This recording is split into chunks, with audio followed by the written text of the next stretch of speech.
Have you ever wondered why the economic machine seems to reward some people while they sleep, while it grinds others into the dust despite their relentless effort? Most people believe that wealth is a simple reward for hard work. They think that if they just put in more hours, if they sweat more, if they are more disciplined, the system will eventually spit out a fortune. That belief feels true. It feels moral. And that's exactly why it's dangerous. The reality of the machine is far more cold and mechanical. The truth is, the first $100,000, or whatever your local currency represents as a base of capital, is a nightmare. It is a war of attrition. It is not hard because the world is unfair or because your boss is a villain. It is hard because until you cross that line, you are operating without leverage. You are a hamster in a wheel, running at full speed, but you are not connected to the gears of the machine. You are merely providing the friction. Today, I am going to show you the exact mechanical threshold where the rules of the game literally flip.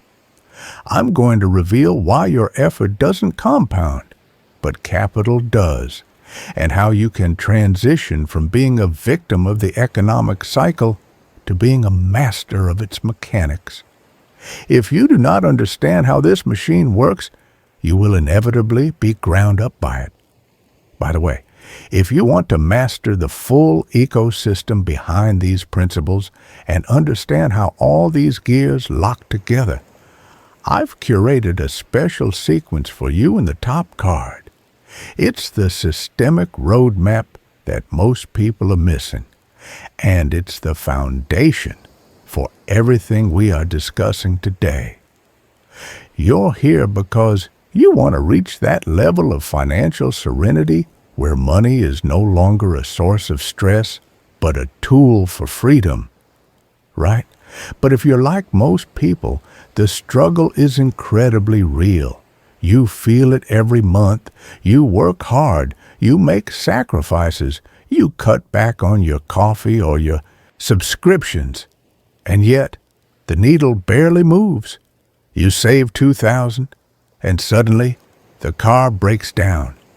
You manage to set aside $5,000, and your child needs braces or an unexpected medical bill arrives. It feels as if the universe is conspiring against your progress. I've been there too. Long before I was managing Bridgewater or analyzing global debt cycles, I was just a young man trying to understand why my first few thousands seemed to evaporate the moment they hit my account. But before we dive into the mechanics of how to fix this, you need to understand one brutal truth about the system you live in. The economic machine is designed to be expensive for those who have no capital. Think about it. If you have no savings, you pay the highest interest rates on credit. If you can't buy in bulk, you pay the highest unit price for your food. If you can't afford preventative maintenance, you pay for catastrophic repairs. This is what I call a negative feedback loop. You are stuck in a cycle where your lack of money actually creates more expenses, making it even harder to gather the very money that would save you. Most people look at this and get frustrated. They blame the government, they blame their boss, or they blame bad luck. But from a systems perspective, the problem isn't luck, it's your position in the cycle. You are trying to build a skyscraper on a foundation of sand. Until you understand the curiosity loop I'm about to show you, you will continue to see your sweat turn into steam rather than substance. You are fighting a war of attrition with a blunt sword, and the machine doesn't care about your bravery. It only cares about your alignment with reality. To understand why the first 100,000 is such a brutal barrier, we have to look at the mechanics of input versus output within the economic machine. Most people are operating on a linear scale. They think, if I work 10% harder, I will get 10% more results. In the world of labor, this is true, but labor has a fundamental flaw. It is a perishable commodity. You cannot store your sweat today to use it 20 years from now. Once the hour is gone, the potential for that labor is gone forever. This is the muscle phase of your financial life. Every dollar you earn is a direct extraction of your life force. You are trading your limited time for a currency that is constantly being devalued by the system. This is why it feels like an uphill battle. You are working with a tool that doesn't scale. If you are a doctor, a plumber, or a coder, you still only have 24 hours. Your machine has a ceiling. Now let's look at the other side. Capital. Capital is not just money. Capital is a stored, concentrated form of leverage. Unlike your muscles, capital does not get tired. It doesn't need to sleep. It doesn't require a vacation or a pension plan. Most importantly, capital is scalable.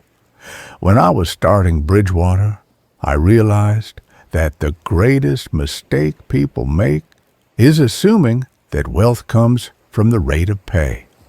It doesn't. Wealth comes from the rate of compounding. But here is the catch. The machine of compounding requires a critical mass to even begin its movement. Think of it like a jet engine. It requires a massive amount of fuel and pressure just to start the ignition. Before that ignition, you are just pushing the plane down the runway by hand. That is what the first 100,000 represents. It is the energy required to reach ignition temperature. Until you have that base, your investments are just decorations. If you have $1,000 and you get a 10% return, you made $100. That won't pay your rent. It won't buy you freedom. It's a rounding error. But when that same 10% hits 100,000, it produces $10,000. That is a systemic shift. That is a silent employee working for you, earning a salary that you don't have to pay for with your time. Mid-roll CTA. If you're finding this systemic breakdown valuable and you want to learn more about the deep principles of the market and human behavior, make sure to subscribe to the channel. We are building a series here to help you see the invisible patterns of the machine so you don't miss the next deep dive. The difference between the rich and the poor isn't necessarily intelligence or grind. It is that the rich have moved their efforts from the labor gear to the capital gear. They understand that you cannot reach escape velocity using only your own physical energy. You must build a machine that feeds itself. But to build that machine, you must first survive the war of attrition where you are the only fuel available. So, how do you break the cycle? How do you stop being the fuel and start being the engineer of your own machine? The solution is not a get-rich-quick scheme or a lucky stock pick. The solution is a fundamental shift in your internal programming. Most people suffer from a distorted lens of reality. They confuse consumption with progress. When most people get a raise, their first instinct is to reward themselves. They buy a better car, a larger apartment, or a luxury vacation they couldn't afford last year. They call it living life. I call it sabotaging the machine. You see, every time you inflate your lifestyle before reaching that first 100,000, you are essentially taking the seeds that were meant to grow your forest and eating them for dinner. The Dalio principle for this stage is simple. Wealth is what you don't spend. It is the gap between your income and your ego. To cross the 100,000 threshold, you must become comfortable with invisibility. You must value the silent growth of your brokerage account more than the loud statement of a designer watch. This is a psychological war. The world will try to shame you for driving an old car or living in a modest home. But you must realize that those people are trapped in the status gear, which is a zero-sum game. You are playing a different game, the accumulation game. Think of your money as soldiers. Every dollar is a soldier you send out to the battlefield of the market. If you spend that dollar on a night out, that soldier is dead. He can never fight for you again. He can never bring back prisoners or capture more territory. But if you save and invest him, he goes out and recruits more soldiers. At first, your army is small and weak. A few hundred soldiers won't win a war. But once you have an army of 100,000, they have the mass required to start taking ground on their own. People often ask me, "Ray, how do I stay disciplined when the numbers are so small?" My answer is, fall in love with the process of building the machine, not the objects the machine can buy. You have to find a higher level of dopamine in seeing your net worth increase by $1,000 than you do in spending $1,000. This is the only way to survive the boring years. You aren't just saving money, you are buying your future self out of slavery. The shift happens when you stop asking, "What can I buy with this?" and start asking, "What can this buy for me in terms of freedom and leverage?" Once you change the question, the machine starts to align in your favor, but you must be ruthless. You must protect your capital soldiers with your life until they are strong enough to protect you. The mistake most people make is assuming that the economic machine will eventually adapt to their needs or their impatience. It won't. Systems reward alignment, not intention. I have seen thousands of investors and professionals reach the $50,000 mark, only to suffer from what I call premature arrogance. They see their small snowball finally starting to roll, and they mistakenly believe they have mastered the mechanics of the market. This is where they deviate from the principles that got them there. They stop being the disciplined accumulator and start trying to be the brilliant speculator. They chase the hot tip.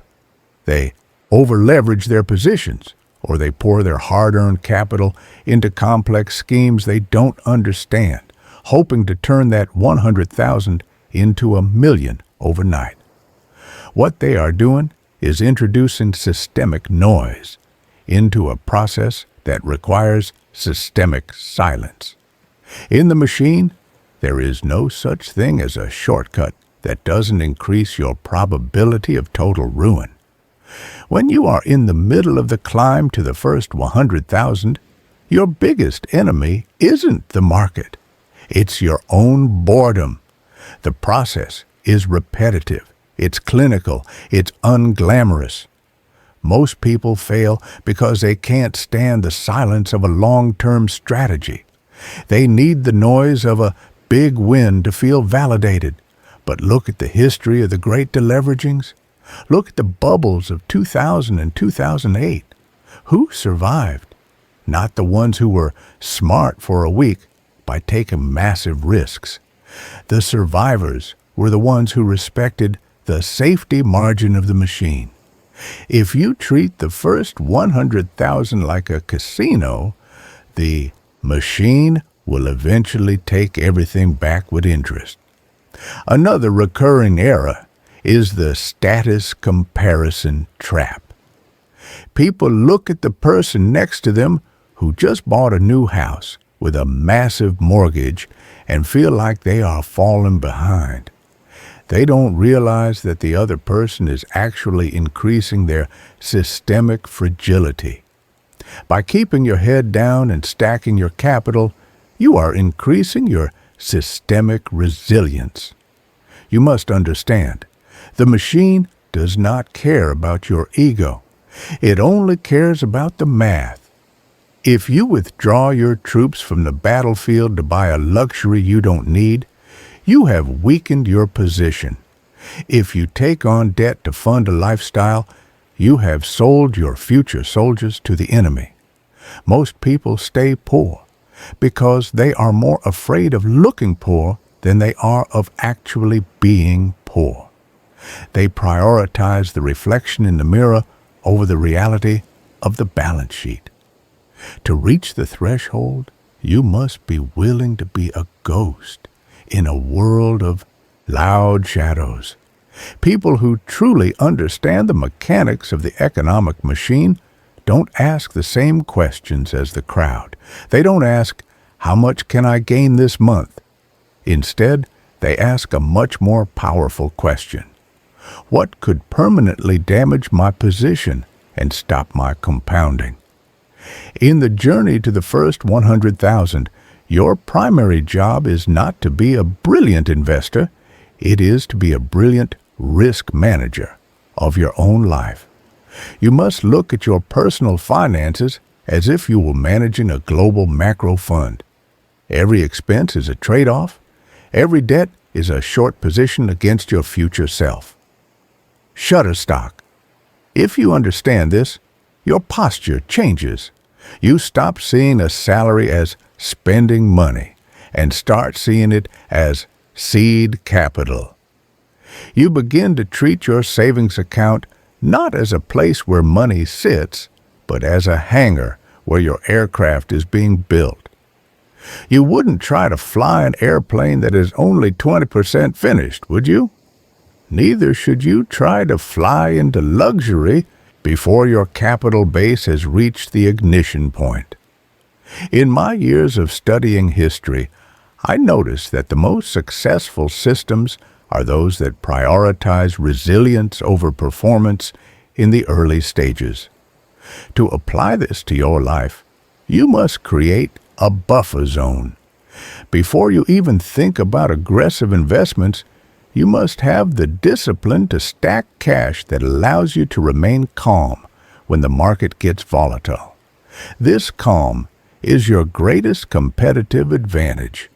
When the crowd is panicking because they have no margin of safety, the person with 100,000 in liquid capital is the only one who can think clearly. You must also learn to think in real terms. Most people are blinded by nominal numbers. They see a 5% raise and feel rich, ignoring the 6% inflation that is actually making them poorer. People who master the machine look through the noise. They calculate their progress based on their purchasing power and their time freedom. Start today by auditing your machine. Where are the leaks? Is it the car payment that steals your leverage? Is it the subscription services that you don't even use? Every leak you plug is another soldier added to your army. You don't need a PhD in finance to do this.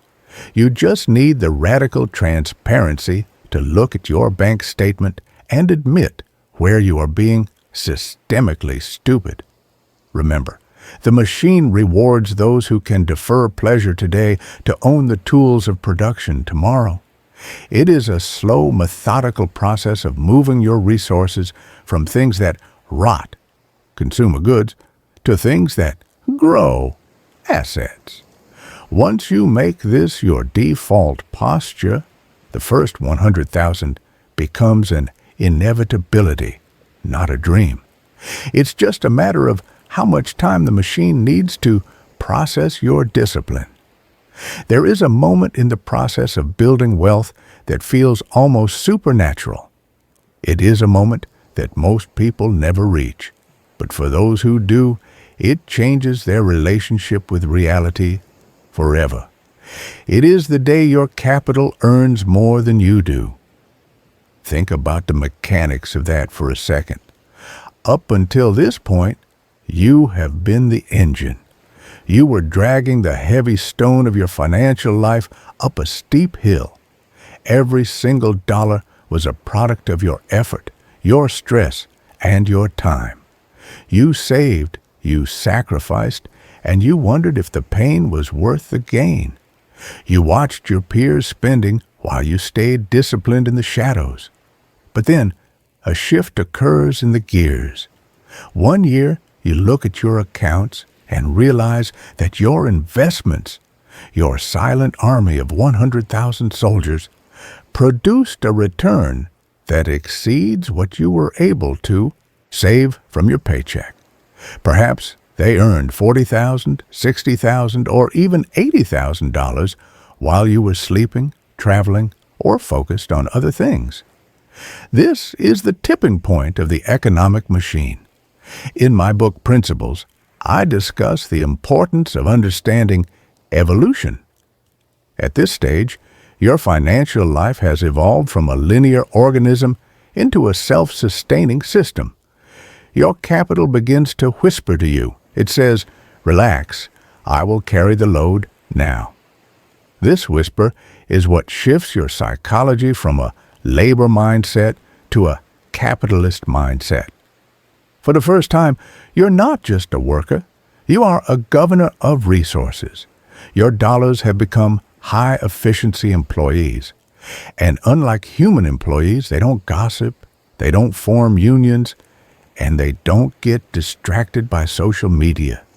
They simply compound, day and night, without ever asking for a raise. This is also the dangerous point where the world starts to notice you.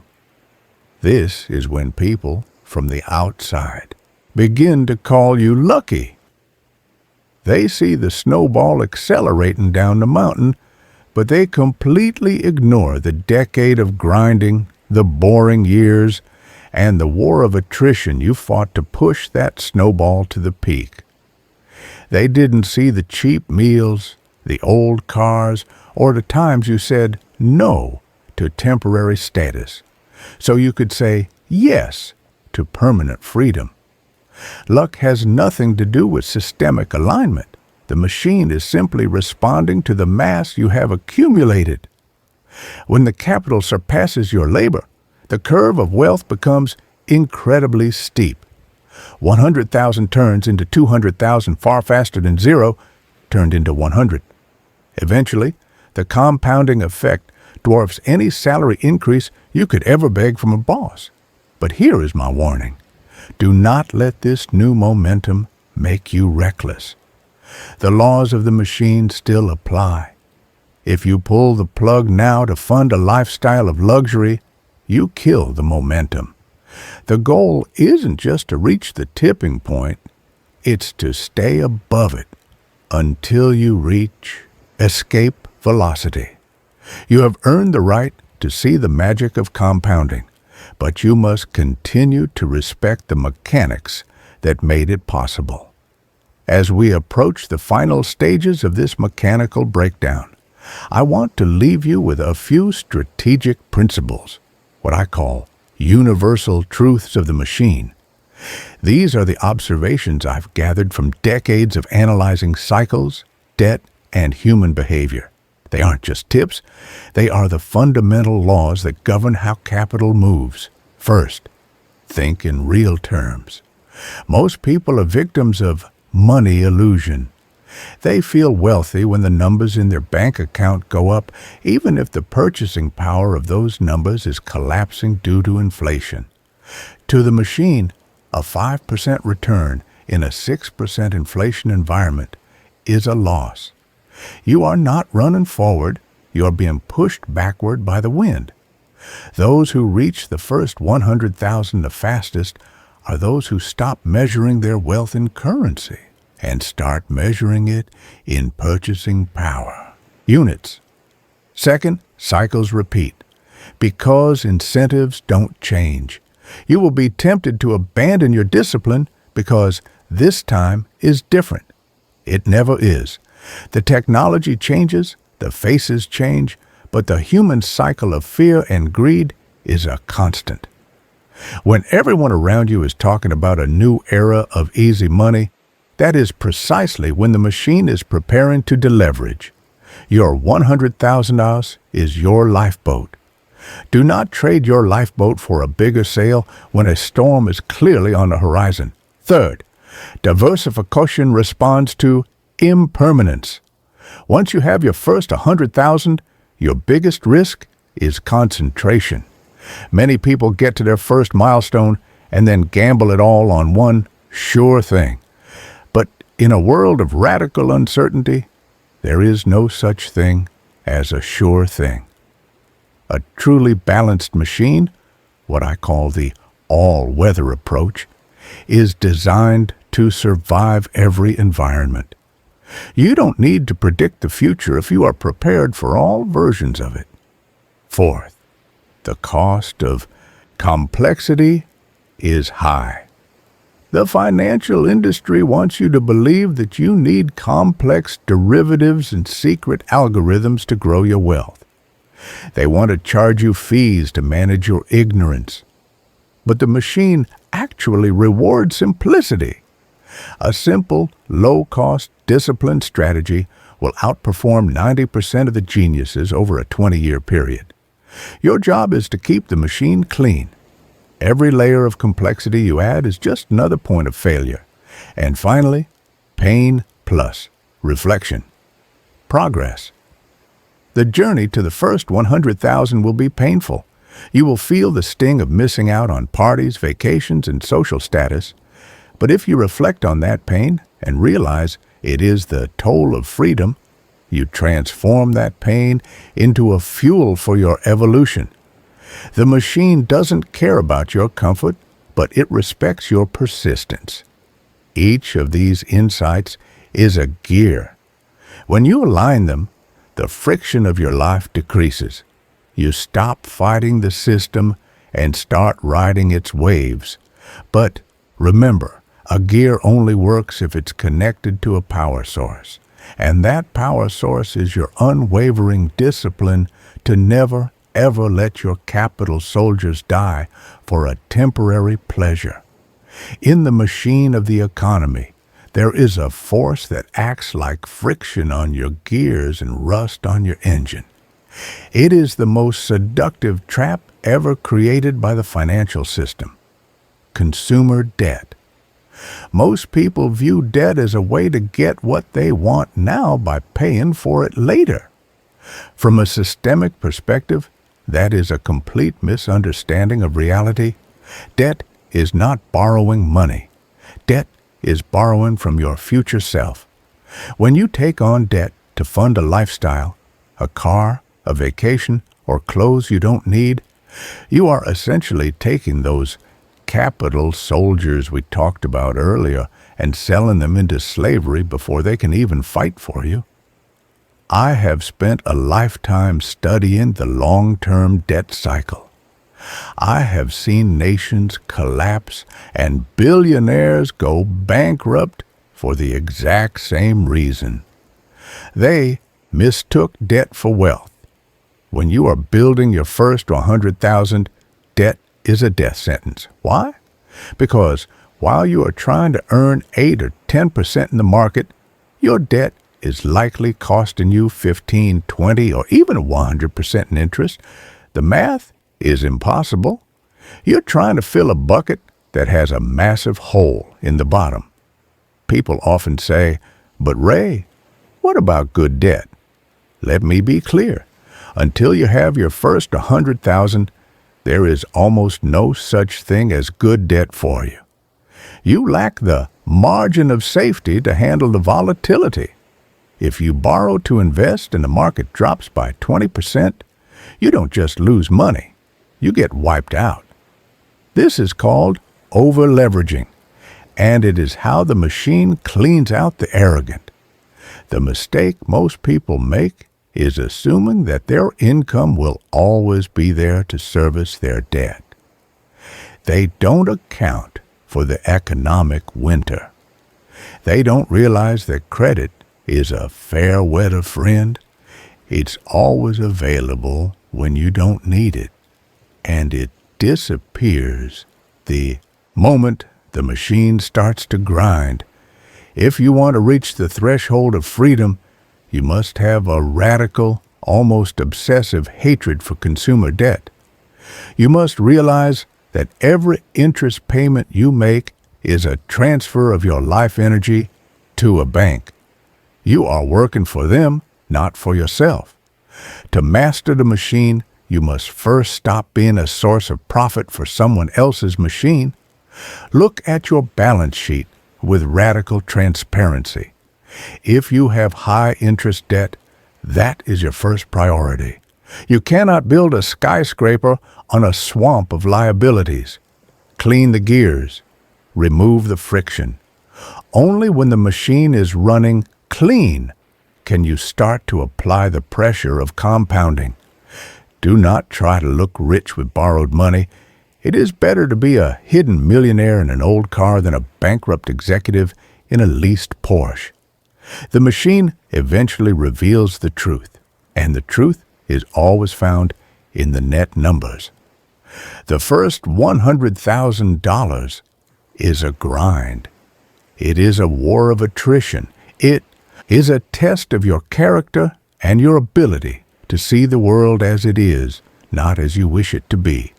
But once you reach that milestone, you are no longer just a passenger in the economic machine. You are a governor. You are an owner. The journey doesn't end here, it only begins. But you must remember that you cannot master a machine if you only understand one of its parts.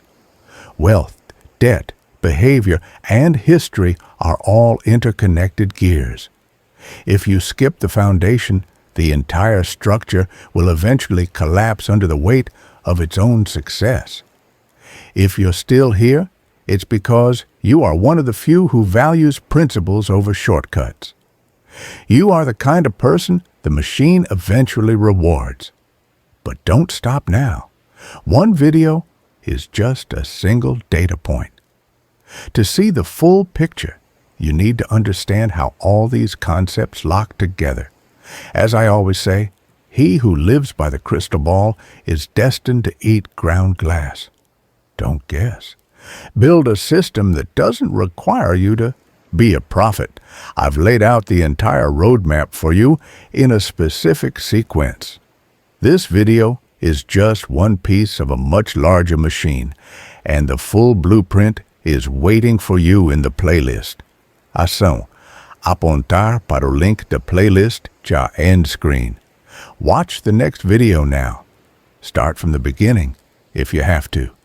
Master the mechanics, align yourself with reality, and let the machine work for you instead of against you. Which principle from today's breakdown changed the way you see your own machine?